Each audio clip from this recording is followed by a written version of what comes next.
Selamat pagi, perkenalkan saya Dr. Ervi, staf dosen FK UPR. Kali ini saya akan membuat video pembelajaran mengenai pemeriksaan neurologis dengan pemeriksaan kesadaran dengan skala GCS dan juga pemeriksaan tanda rangsang Meningen.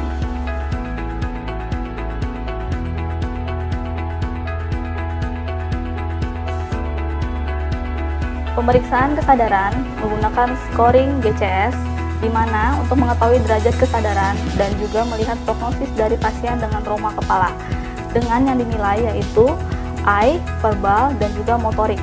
Dan skor untuk terendah dari nilai tersebut yaitu adalah 3, dan skor tertinggi untuk dari scoring tersebut yaitu 15. Skor eye 1 yaitu pasien tidak merespon atau membuka mata saat diberikan rangsang nyeri maupun rangsang suara. Pak, buka matanya, Pak. Ya, pasien tidak membuka mata. Eye 2 yaitu pasien membuka mata saat kita berikan rangsang nyeri, dapat dari yang sensasi paling rendah hingga ke nyeri yang paling tinggi. Pak. Ya, pasien membuka mata saat kita berikan rangsang nyeri. Selanjutnya, skor eye 3 yaitu pasien membuka mata saat kita berikan rangsangan suara menyuruh pasien membuka mata. Pak, buka matanya, Pak. Ya, pasien spontan membuka mata yaitu skor eye 3. Skor eye 4 yaitu pasien tanpa reaksi diberikan rangsang nyeri maupun rangsang suara otomatis membuka mata. Ya, ini adalah skor 4. Adapun skala verbal dengan 1 adalah skor terendah dan 5 adalah skor tertinggi. Skor 1, pasien tidak bereaksi saat dipanggil. Pak, sedang di mana, Pak?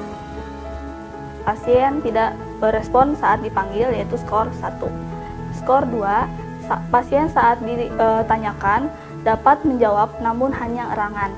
Pak, namanya siapa, Pak? Ya, ini adalah skor 2. Selanjutnya, untuk skor 3, yaitu pasien dapat berespon atau bereaksi, namun berupa kata-kata dan jawabannya tidak tepat. Pak, namanya siapa, Pak? Sedikit. Ya, ini adalah skor 3. Untuk skor 4, yaitu pasien dapat menjawab, namun pasien menjawab dengan bingung atau terdapat incoherent. Pak, namanya siapa, Pak? Saya di kantor ya. Ya, itu adalah contoh dari incoherent, adalah skor 4. Selanjutnya, verbal 5, yaitu pasien dapat bereaksi dengan orientasi baik. Pak, namanya siapa, Pak? Muntir, dokter. Di mana sekarang, Pak? Sedang di rumah sakit, dokter. Presiden kita siapa, Pak? Pak Jokowi, dokter. Ya, ini adalah skor verbal 5.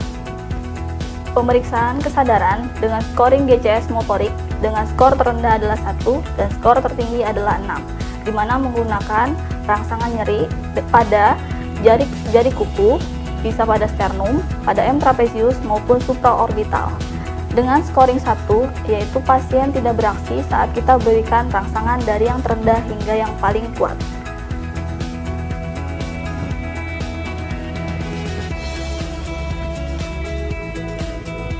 Ya, pasien tidak bereaksi itu adalah scoring motorik 1. Selanjutnya, scoring motorik 2 yaitu pasien bereaksi dengan ekstensi abnormal. Saat kita berikan rangsang nyeri, pasien melakukan ekstensi abnormal. Itu adalah motorik 2. Selanjutnya, untuk motorik 3 yaitu saat diberikan rangsangan nyeri, pasien bereaksi dengan fleksi abnormal. Ya, pasien melakukan fleksi abnormal. Selanjutnya, skor keempat yaitu saat diberikan rangsang nyeri, pasien mampu menghindar. Kita berikan adalah skor 4. Selanjutnya, untuk skor 5, saat kita berikan rangsang nyeri, pasien mampu melokalisir nyeri. Ya, pasien mampu melokalisir nyeri itu adalah motorik 5. Motorik ke-6 yaitu pasien mampu mengikuti arahan atau perintah dari pemeriksa.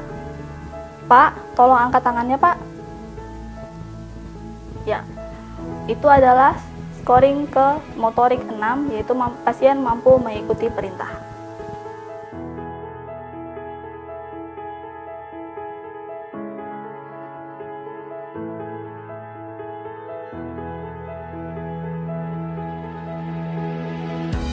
Selanjutnya adalah pemeriksaan tanda rangsang meningel, di mana akan dilakukan pemeriksaan kaku kuduk, Brudzinski 1, 2, 3, dan 4, dan juga pemeriksaan Kernicks-Zain.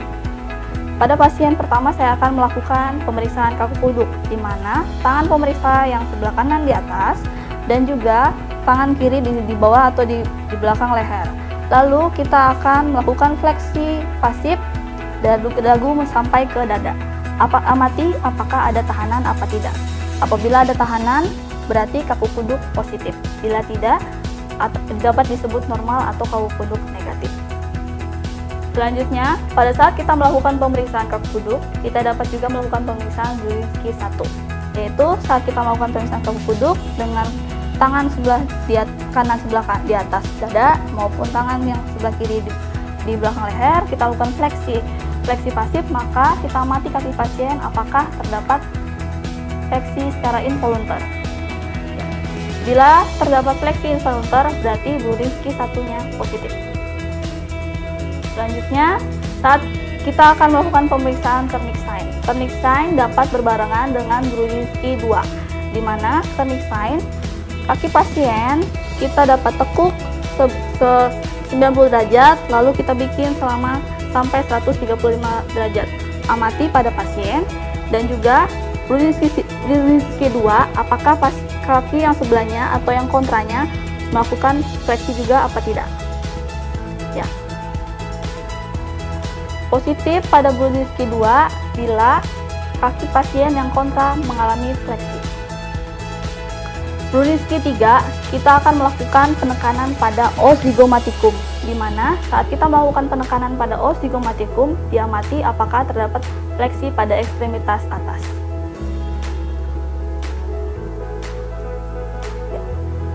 Positif bila terdapat fleksi pada ekstremitas atas. Brudzinski 4, yaitu kita dapat melakukan penekanan pada simfisis pubis.